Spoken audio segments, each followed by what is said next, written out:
So here we are, it's round 6, I'm against VaderMan. My back is against the wall, I just made a huge mistake to lose a match that I was favored in, I believe.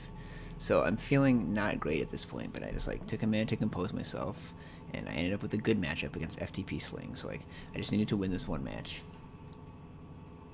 So opening hand is great, like it's got Sling and it's got Cobalt Waystone. And it's got Torgov, which is a nice threat that I can play out proactively, unlike the Siege Breaker, which is really awkward in the mirror. If you play a Siege Breaker when it's not blowing up an enemy Sling, like, then they can kill it in any number of ways and get a Sling. So I just changed the first Siege Breaker to a Fire Sigil, since the Siege Breakers are kind of late game cards in this matchup, like turn 7 or 8. And now I have the Transpose as well. So I am not going to play the Sling until I can hold up the Transpose. So it's going to be like turn 4 Sling.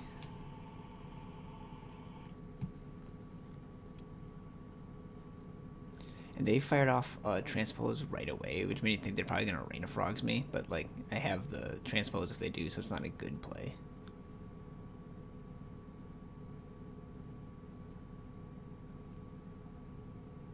And here I was thinking if I wanted to Rain of Frogs them, since I have another way to gain face use with the Waystone, and also they are powered down completely.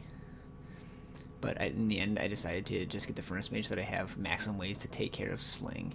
And then here I can just play my own Sling and start, you know, gunning stuff down.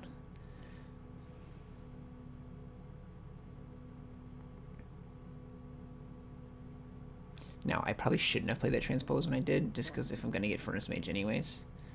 But it ended up working out because I drew the Permafrost, so I could kill their unit and play Sling. And now I can just kill their next thing. And if they play a unit, if they don't play a unit, I can just play Torgov, since it's not a Sling activator yet. And I'm not losing any value. Which is what happens. Now this Beseech, if I don't draw any more power, is going to turn probably this Siege Breaker into a Fire Sigil, so I can play Geminon. And against the FTP Sling deck, like, Geminon is just so ridiculous. There's literally no way for them to kill it. And they have to pop face eaters with the Rain of Frogs. It's like, yikes, that's bad. It does mean, however, they probably have a Siege Breaker, and it was probably a mistake for me to use that Transpose when I did. But, you know, always lucky. And I draw a Cobalt Waystone. I discard Beseech instead of Huntress, because Huntress can also plunder me a fire source here. But since I have 2F, I decide that I just want to, and if face just like my Sling is going to live, I decide that I just want to draw the card and just play it and don't plunder.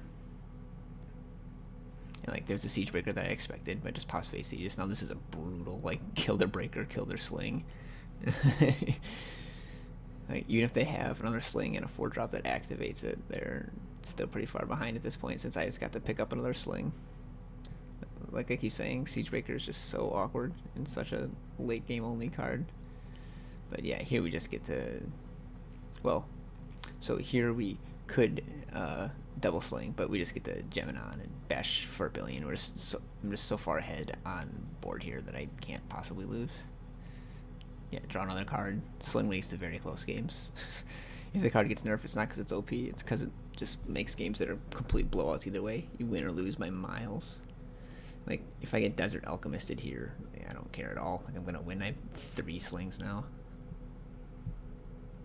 I was thinking I didn't want to get my Siege Breaker Alchemisted and let them draw a Sling, but then I realized they would just be dead. And I thought, if they have Tovan, then they will go to 1, which they did have Tovan. So, like, I could have left the Huntress back in order to had my guy not die. Or, so my guy would die, but then I could kill the Tovan. But I decided that I didn't care that much. I'd rather just put him to 1 and play another unit, and then it would have 3 lethal threats, and it'd only have 1 unit, and I'd have a bunch of Slings. Like, I'd probably draw another unit and just kill them. Like, this is just garbage time. Like, the decisions here aren't actually that important. Like, they have 2 units, and I didn't draw a way to get through, but I'm still gonna win easily here. I can just play Sling, draw 3, and hit Transpose for the instant win. Oh yeah, I killed the Trailmaker just to make them 1 power shorter. Yeah, and there's a Siege Breaker, so that'll do it.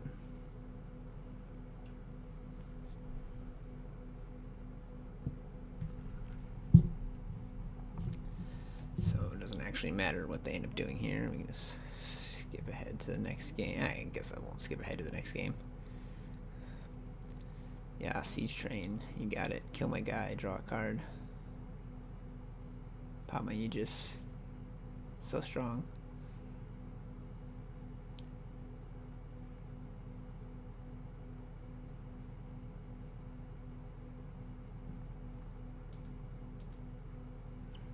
Alright. We didn't get to see the first hand. Alright, so his first hand has a Sling, but only 1 power. Easy mull. This hand has a Transpose, so that's half of the equation. Sling plus Transpose, so it's better than 6. So we keep. I'll lead on the Cylix because I only have that for Primal, so going like Waystone, into Petition still isn't going to turn on that Cylix to get a treasure trove. Then here I get a Cylix because I drew a Seed of Fury in the interim, so we'll draw a card. And I don't need the face Aegis of Cobalt Waystone because I have Transpose. So here I'm debating whether I want to play the Seed of Fury or Cylix plus Wisdom. In the end, I go for Seed of Fury because this match is going to go long, and I can afford to wait a turn to play my card draw and then get an extra card for Treasure Trove because like no one's going to die fast. I say that and there's a fast Titan, but like the fast Titan isn't going to matter when I have Geminon coming down on 5 guaranteed. So here we're just going to do nothing. We're going to Wisdom. We're going to hang out. I just checking how many troves they had in hand there. I frequently check how many troves my opponent has left just so I know how many unknowns they have in hand. So it doesn't matter at all. I have a Permafrost. Does make it sort of unattractive to play Geminon here because the Circe gets to slam through it, but like Circe wins the head-to-head, but Circe also dies to Sling and Geminon doesn't, so I know which side I'd rather be on. I'm going to play the Treasure Trove because I want to hit all my power drops here. Like, I want to get up to 6, 7 power.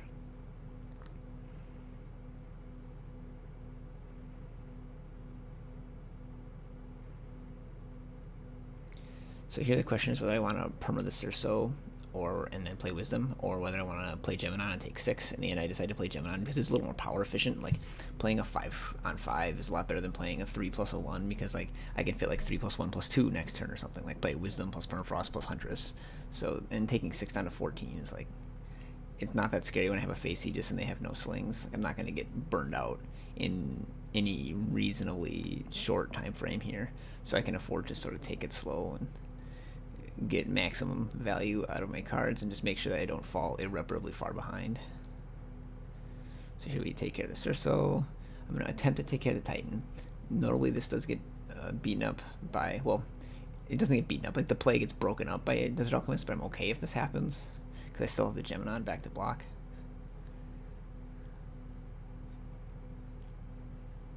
I even have a Dazzle. I don't want to trade 7 damage for 5 here because I'm behind on health and ahead on cards.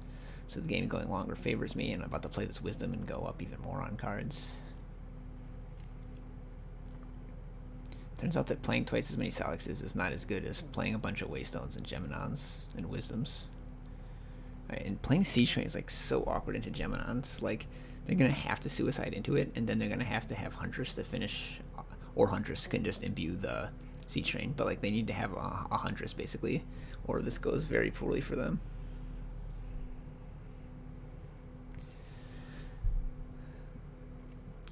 So my only real option here is to play the Siege Train. Like, drawing cards or whatever doesn't do as much as playing to the board.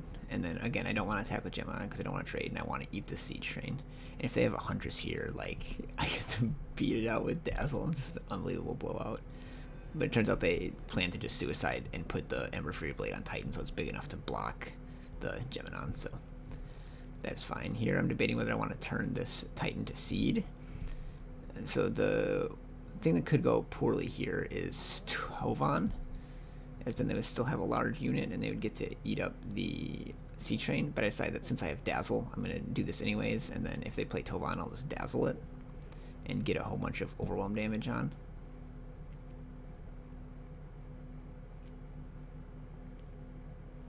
And they do have the Tovan, but then they double block Geminon, which is... Oh no, they don't actually. They think about it, and then eventually end up not blocking it all and just taking 13. That's right. I think in my opponent's spot they had to just Tovan block the Siege Train and hope that I didn't pick Piercing Shot. Because they can't really play around Dazzle. Like the play that they ended up making, like on its surface plays around Dazzle. Like they didn't block the Siege Train or double block the Geminon. But with this play, I can just Dazzle the Tovan on their turn, and then I'll be able to attack for lethal. So I don't think this is actually a smart play from my opponent. I think they thought about it and thought like, oh yeah, so if I do this, it beats Dazzle, and not thinking about in the long term how do they beat Dazzle, and that they just couldn't do it, I guess.